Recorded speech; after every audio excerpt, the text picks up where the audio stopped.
On April 13, 2025, the U.S. launched a thunderous strike from Diego Garcia, leveling Houthi weapons depots and forcing even Iran to take notice. But behind the air raids lies a much bigger game, where every bomb sends a message to Tehran's nuclear ambitions. In just a few days, the U.S. turned Hodeida port into ashes, made Tehran tremble, and turned the Red Sea into the world's hottest strategic chessboard. What's really going on?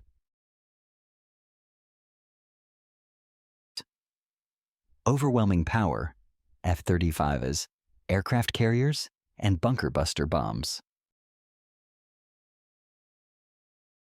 The airstrikes on Houthi targets from April 11 to 13, 2025 were the clearest evidence yet of the U.S. military's rapid, precise, and destructive response capability.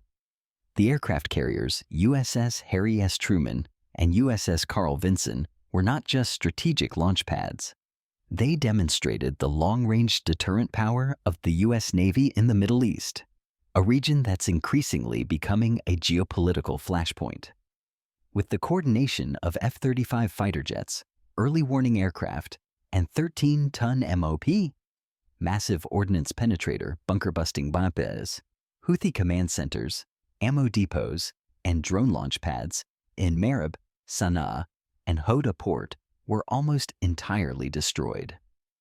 Hodeida, once a strategic transit hub linking the Houthis to Red Sea and Arabian Sea supply routes, considered the logistical lung of the group, has now turned to dust. With the Red Sea shipping lanes under threat from the Houthis, pushing global freight costs up fivefold, the U.S. move was not just military. It was a firm message to protect global trade and uphold maritime security worldwide. Iran and the nuclear threat. Tehran only has 12 days to build a bomb. The strikes didn't stop with the Houthis. They also served as a message to Tehran. The red line on nuclear weapons isn't just an empty threat. After multiple failed negotiations and uranium enrichment levels reaching 84.5%, dangerously close to weapons grade, Iran now stands at a point of no return. According to estimates from the International Atomic Energy Agency, IAEA, if it continues at the current pace, Iran could produce a nuclear bomb in less than 2 weeks. The U.S. has deployed 6 B-2 Spirit stealth bombers, strategic aircraft capable of penetrating the most advanced defense systems, alongside dozens of F-35 fighter jets, all placed on high alert. This is the first time since 2020 that the full B-2 fleet has been mobilized in such a heightened state of readiness. By showcasing its capacity for a preemptive strike, the U.S. isn't just aiming to contain Iran, but also to reassure allies like Israel and Saudi Arabia, countries that view Iran's nuclear program as a direct existential threat. At the same time, it sends a clear message to Russia and China amid escalating global tensions. Arrogant threats and devastating consequences. The Houthis had repeatedly claimed they would turn the Red Sea into a graveyard for American ships, that they had downed MQ-9 Reaper drones, and even attacked the USS Truman. But the truth is far more sobering. Missiles fired by the Houthis missed their targets completely and were intercepted by the Aegis system, America's premier naval defense shield. The MQ-9 drones, equipped with advanced electronic defenses, were shot down within minutes by escort fighters. After the large-scale assault between April 11 and 13, Houthi military activity all but vanished from radar. No new drone launches, no cruise missiles breaching defense systems. This points to a severe loss of infrastructure, morale, and resources. An insurgent force like the Houthis may speak boldly in the media, but when faced with the overwhelming firepower of a superpower like the U.S., the reality is they simply cannot sustain a prolonged confrontation. The ceasefire after April 13th may be a temporary tactic or a sign of exhaustion. Global coordination. Allies tighten the noose. Operation Prosperity Guardian wasn't just a unilateral U.S. effort. It became a symbol of rare international unity in today's fractured geopolitical landscape. Powers like the UK, the European Union, and key Arab nations such as Saudi Arabia and the UAE joined forces to build a steel wall to protect the vital shipping lanes of the Red Sea, the lifeline of global trade. Deployments of long-range defense systems like the Patriot and TEED in hotspots such as Riyadh, Saudi Arabia, and Tel Aviv, Israel, reflect the commitment to intercept any aerial threats, especially long-range missiles and kamikaze drones. This isn't just a military move. It's a NATO-style collective defense strategy, sending a strong deterrent message to Iran and its proxy forces. Global economy rescued. Suez Canal reopens. Before the airstrikes, Houthi attacks forced major shipping giants like Maersk and CMA-CGM to avoid the Red Sea, rerouting around the Cape of Good Hope, causing transport costs to rise fivefold and delivery times to extend by weeks. This situation risked reigniting global inflation, especially in Europe and the US, still reeling from post-pandemic economic shocks. But just days after the large-scale US strike campaign, the tide turned quickly. Shipping rates dropped over 20%. Maritime routes resumed normal operations, and the flow of oil and goods from Asia to Europe was restored. A New York trader couldn't hide his relief. Thank you, US Navy. Gas prices are finally stable. This operation shows that military power isn't just for defeating enemies. It's also a tool for protecting global economic stability. In a world dependent on cross-continental supply chains, maritime security is survival itself. Moab and MOPE. Tehran's worst nightmares. In the U.S. arsenal, two names strike fear in every adversary: Moab, mother of all bombs, and MOPE, massive ordnance penetrator. Moab, the most powerful non-nuclear bomb ever used, deployed in Afghanistan, can level entire surface bases in an instant. Meanwhile, MOP is specifically designed to penetrate deep underground bunkers, like Iran's secret nuclear sites in Fordow or Natanz. When these bombs are put on standby, the message to Tehran is crystal clear. If they continue supporting the Houthis or accelerate their nuclear program, the cost will be catastrophic. Under this pressure, Iran has secretly withdrawn dozens of military advisors from Yemen and paused escalation activities in the region, a move seen as taking a step back to preserve the main front. Russia in the background, but avoiding direct confrontation. Though not directly involved in the fighting, Russia remains present in the game through technology and intelligence support. Moscow's supply of Su-35 fighter jets to the Houthis and data from its GLONASS military satellite system show a strategic move to counterbalance U.S. influence in the Middle East. However, unlike its assertive roles in Syria or Ukraine, Russia is keeping its distance this time. Russian naval ships have only appeared in the Indian Ocean near Diego Garcia, America's strategic base, conducting offshore patrols. These actions are not confrontational, but resemble vague warnings, signaling that Russia is watching, but not ready for a direct clash.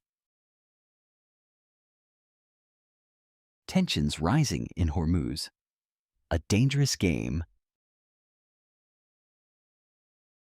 The Strait of Hormuz, through which 20% of global oil passes, is becoming a new flashpoint between the U.S. and Iran. In response to the airstrike campaign and growing pressure from Washington, Tehran has openly hinted at closing the strait as retaliation. If that scenario plays out, experts warn oil prices could spike by 10% within days, triggering global inflation and financial instability. But the U.S. shows no signs of backing down. On the contrary, it continues to reinforce its naval presence, deploying more warships and reconnaissance aircraft to the region, ready to respond to any developments. The U.S., more than bombs, it's about alliance strategy. The U.S. doesn't win wars solely with advanced weapons like the F-35, Moab, or MOP. What truly makes America an irreplaceable power is the combination of superior technology, a global alliance network, and enduring political will.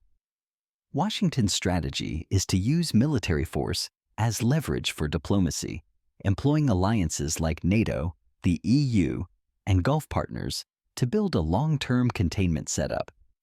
While the Houthis are cut off from supplies, Iran is forced to pull back advisors, and Russia stays quiet. The U.S. strengthens its global position. What terrifies its adversaries isn't just American missiles. It's the ability to rally the world behind it. That kind of power is something neither Russia nor China can currently match. The information war. When silence costs lives. On the battlefield, shells and missiles are visible. But in the information age, the war also plays out in silence. The U.S. Department of Defense has adopted a minimal disclosure strategy, limiting reports on casualties and victories, to protect forces and avoid feeding intelligence to the enemy. However, this silence creates opportunities for the Houthis. On pro-Iranian news outlets and social media, they spin tales of divine victory and defeating America, spreading confusion among the public, especially in Islamic countries. In an era where controlling the narrative is controlling the battlefield, managing information becomes vital. Every gap left unfilled by truth is quickly exploited by others with lies. The bigger picture, all arrows point to Iran. Although U.S. airstrikes directly target the Houthi forces in Yemen, the real message from Washington is clearer than ever. Iran is the ultimate target. In every strategic analysis, the Houthis are just one piece of the larger proxy network Tehran supports across the Middle East, from Hezbollah in Lebanon to Shiite militias in Iraq and Syria. Iran's support for the Houthis, with kamikaze drones, cruise missiles, technical experts, and funding, has led to its being held indirectly responsible for all hostile actions from Yemen against the U.S. and its allies. Analysts view the Yemen airstrikes not merely as a reaction to Red Sea tensions, but as the opening phase of a broader campaign, one that may escalate if Iran doesn't shift its nuclear stance. With uranium enrichment already at dangerous levels, Washington may be pursuing a strategy of squeezing from the edges, targeting proxy groups to isolate Iran, thereby forcing Tehran to compromise at the negotiating table.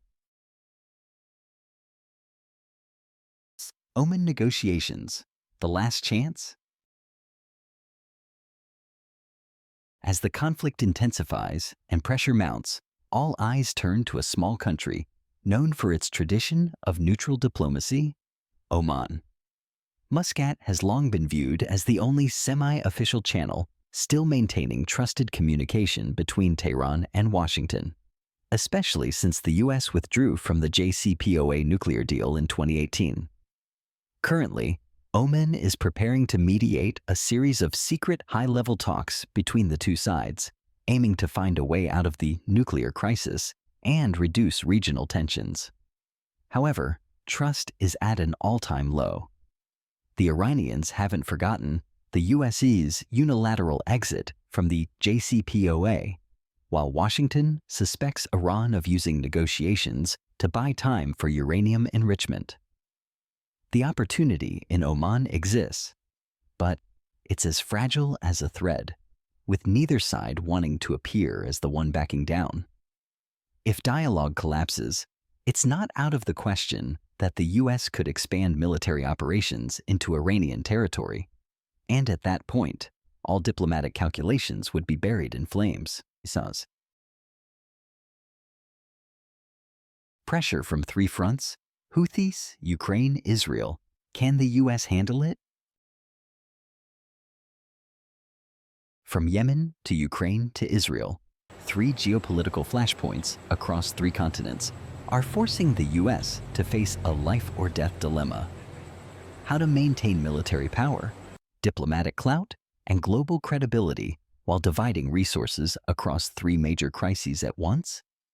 While the strikes on the Houthis demand costly deployment of naval, air, and strategic assets, in Ukraine, the U.S. is still funneling tens of billions of dollars in military aid to help Kyiv resist Russia.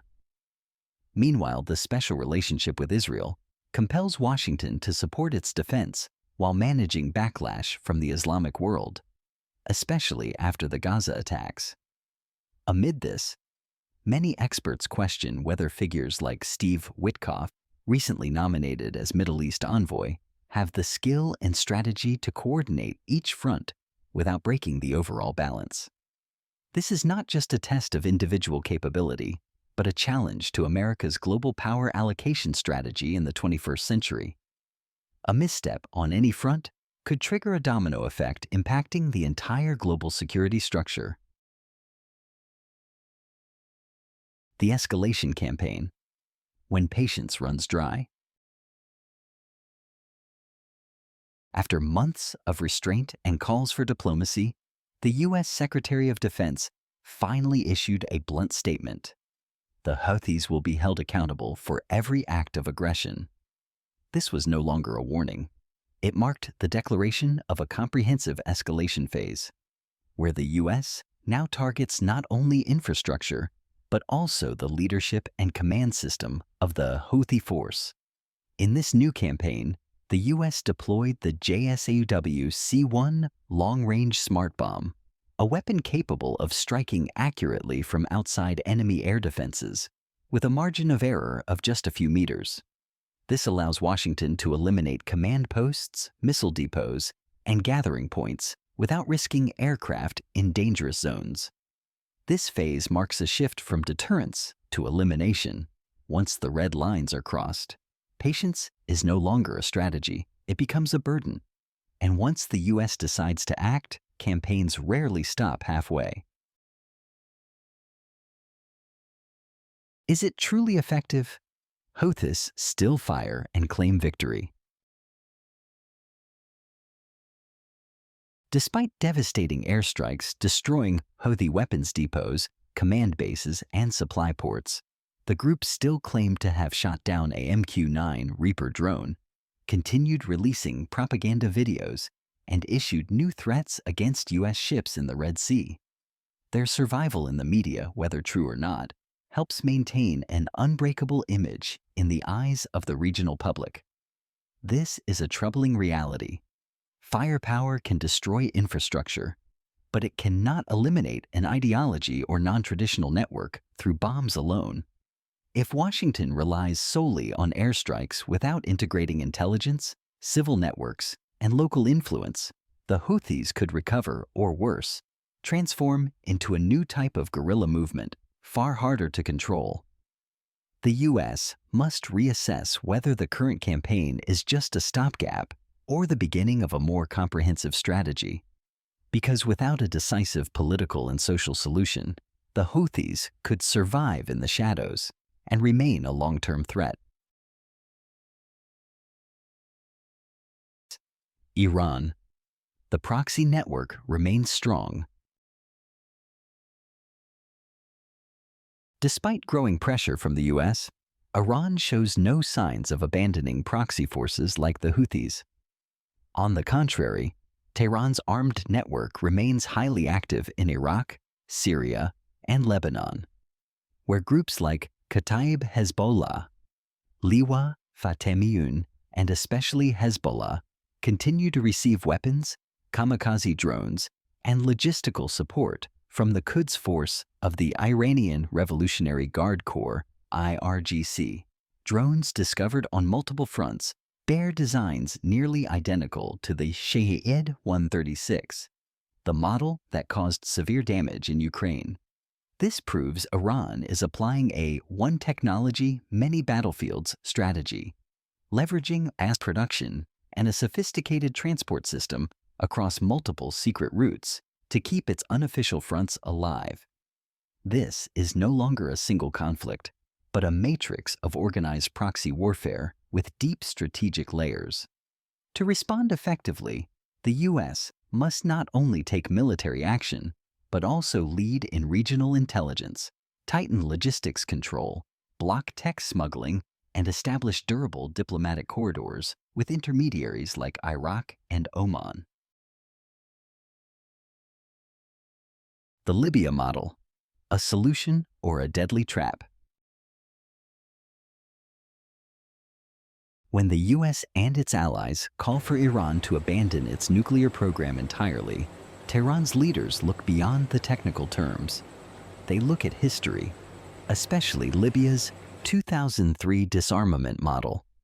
Back then, Muammar Gaddafi agreed to give up all weapons of mass destruction in exchange for sanctions relief and normalized relations with the West. But just a few years later, he was overthrown in a NATO-led intervention, and Gaddafi's death became a harsh lesson for regimes unwilling to follow Western written scripts. For Iran, the Libya model is not a solution, it's a warning. Its leadership firmly believes the nuclear program is a survival insurance against foreign regime change plots. That's why any proposal demanding full nuclear disarmament is viewed not as diplomatic goodwill, but as a dangerous political ploy. Unless all parties can build a clear, long-term security guarantee, trying to repeat the Libya model could backfire, driving Iran to pursue nuclear weapons more determinedly as an irreplaceable deterrent. Heading toward a regional war? The long-simmering tensions between the U.S. and Iran are now closer than ever to boiling over. With the U.S. expanding its military presence in the Gulf and the Houthis being pushed into a corner, a single tactical mistake, like a misfired strike or an overblown retaliation, could ignite a wide-scale regional war. What makes the Middle East especially dangerous is the asymmetric and fragmented nature of the conflict. Iran doesn't need to declare war. It can activate proxy groups in Iraq, Lebanon, Syria, and Yemen to create chaos across the region. From oil tanker attacks to missile strikes on U.S. bases, these thousand cuts tactics are hard to trace and even harder to stop, dragging opponents into long-term attrition warfare. The region is in a state of false peace, where every move feels like walking a tightrope. If deterrence gives way to direct confrontation, the consequences will go far beyond Yemen or Hormuz, and could draw in Israel, Saudi Arabia, and even Russia and China into a dangerously unpredictable global chess match.